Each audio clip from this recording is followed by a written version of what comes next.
Welcome to Sharing is Caring. I'm Olena, and today we are going to talk about something that affects every single interaction you may have, from that boss to your partner to that barista that always remembers your order. And we are going to talk about trust, but not in the way you may think about it. We're going to peek inside your brain and discover that you have a trust factory that runs 24/7. So let's unlock this superpower. So flow and stay focused. Scientists took a group of people and gave them the nasal spray that contained oxytocin, your brain's trust chemical. The other half received placebo. After some time, they played a game where people had to give money to strangers and trust that they will invest it and share the profit later. Guess what happened? People who got oxytocin gave away twice as much money. A single chemical made them trust complete strangers with their hard-earned cash. But here's an interesting part, that you can trigger the same chemical in other people's brain without applying any spray, by just how you act and what you say. Think about this for a second. You have the ability to change someone's brain chemistry, making them more trusting, more cooperative, and more connected to you. And here's an interesting fact, that the word trust from the Greek pistis means faith, belief, or confidence. It's been always about loyalty and reliability. Even thousands of years ago, humans knew that trust was everything. Let's break it down and see how it works. I'm going to use some metaphors that make sense. So think of your brain as the house with different rooms. Each room is handling different aspects of trust. The basement. Down in your hypothalamus, you've got the trust factory produces oxytocin. It has two production lines. Line number one, the express line. It floods your whole body when something social happens. Someone hugs you, the express line activates. Someone says, "I believe in you," the express line activates. Number two, the local network is more targeted, delivering trust chemicals to the brain regions that need them. Then your security department, your amygdala. Think of your amygdala as a security guard, constantly scanning. Is that person a threat? Shall I trust them? Once the oxytocin arrives there, it's like you're giving a chamomile tea to your security guard. They relax, they're less likely to scan for threats everywhere. The reward center, your pleasure department. When you connect with someone and oxytocin hits that area, it literally feels good and your brain says, "More of this person, please." This is why you feel amazing after a great conversation with a friend. And it's not just emotional, it's chemical. And finally, your executive center, your prefrontal cortex. When should you trust? How much shall I share? The oxytocin helps your executive to make better social decisions by calming your security department and boosting your reward center. When all these systems work together, that's when the magic happens. But here where it gets absolutely fascinating. Trust is contagious, but it's a good kind of contagion. Picture this, you are in a meeting and you decided to admit that you don't know something or you made a mistake. When you do that, your vulnerability triggers the oxytocin production in their brain and they can't help but feel more trusting toward you. Here's the beautiful part. When they act trustworthy back, your brain produces more oxytocin, you trust them more, which makes them more trustworthy. Upward spiral, the trust virus spreading between two brains, making people both more connected.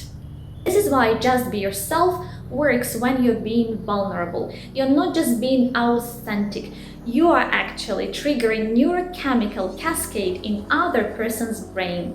However, not everyone's trust factory runs at the same speed.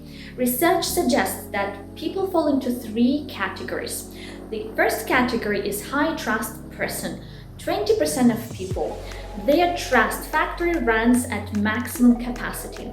They easily make friends at parties, they do share personal stories quickly, they collaborate naturally. The category number 2, the standard trust person, 60% of people. They build trust gradually. They need consistency before opening up. They are neither overly trusting nor suspicious. And the third category, the low trust person, 20% of people. They need more time to open up, question motives frequently, they need evidence before trusting. But once they trust you, they are the most loyal. But here's the thing, there is no best type. High trust person, they build team fast but might get exploited. Low trust person, they avoid scams but might miss opportunities. Standard trust person, they balance both but might not stand out. The key is knowing your type and reading the type of the person you're connecting with. Quick question, which type are you? Comment below, I'm really curious. Okay, let's get practical. How do you press someone's trust buttons? Number 1, eye contact is the fastest way to trigger oxytocin. But here's the trick, from 3 to 5 seconds. This is the sweet spot. Number 2, appropriate physical contact. A handshake, a brief touch on the shoulder. Physical contact equals oxytocin equals trust. Button 3, synchronized movement. Ever notice how you feel closer after dancing together? This synchronized movement is triggering your trust system, and you can use it subtly. Match their walking pace, mirror their gestures slightly, and you will see how your brain starts syncing up. Button 4, shared vulnerability. When you share something vulnerable, a fear, a struggle, a mistake you made, you activate the biggest trust button. Why? Because vulnerability means safety, and your brain thinks, if they are comfortable being vulnerable with me, they must trust me. I may trust them too. And button 5, the tiny favor tricks. Ask someone for a small favor. When someone helps, their brain needs to justify why, and the easiest explanation, I must trust this person.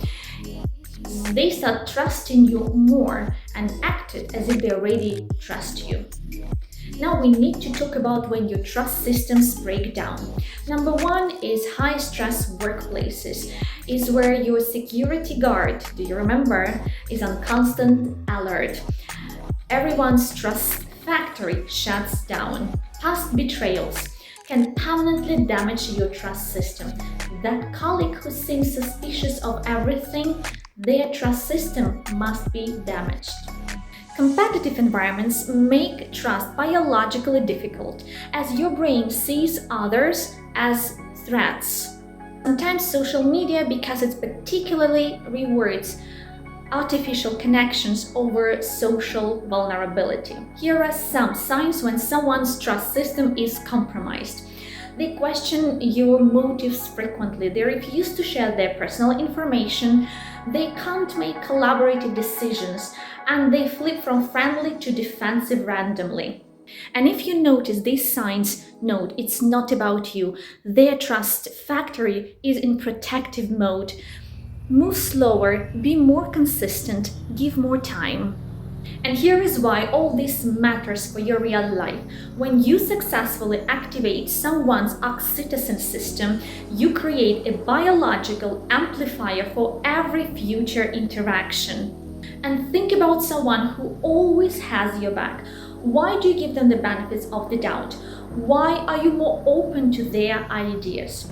It is because your brain has built high oxytocin associations with them. Every interaction is easier because the trust foundation is already there. The same brain system that builds trust also drives for creativity and innovation. When people feel psychologically safe, they generate more creative ideas, they think outside the box, they take appropriate risks, they collaborate effectively. And this is why Google found that psychological safety was #1 predictor of team success. Not talent, not resources, trust. Alright, here are 3 challenges that you can start this week. The challenge #1, the trust signature assessment. Identify your trust type. Ask yourself, how often and quickly do I share my personal information? How do I feel when I hear that someone shares vulnerability? Excited? Uncomfortable? Do I assume the best in people or I wait for the proof? How many trusted relationships do I have? The challenge #2, the vulnerability experiment. This week, share appropriate vulnerability with 3 different people. It could be, I'm nervous about, I'm struggling with, I don't know how to. And watch what happens. They will start sharing more with you. The challenge #3, the trust button practice. This week, pick one person you would like to build trust with and deliberately activate 2 trust buttons. It could be an eye contact and shared vulnerability, synchronized movement, or asking for a small favor. And keep notes.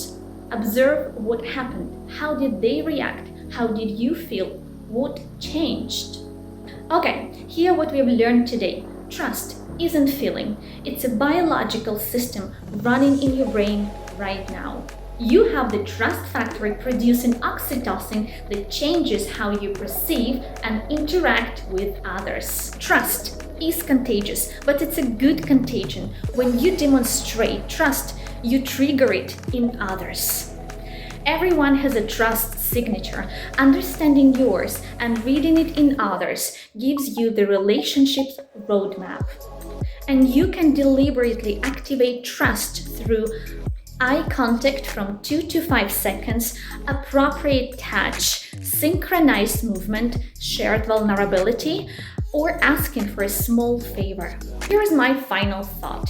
In a world that increasingly feels disconnected, understanding the neuroscience of trust is almost a superpower, not to manipulate, but to genuinely connect.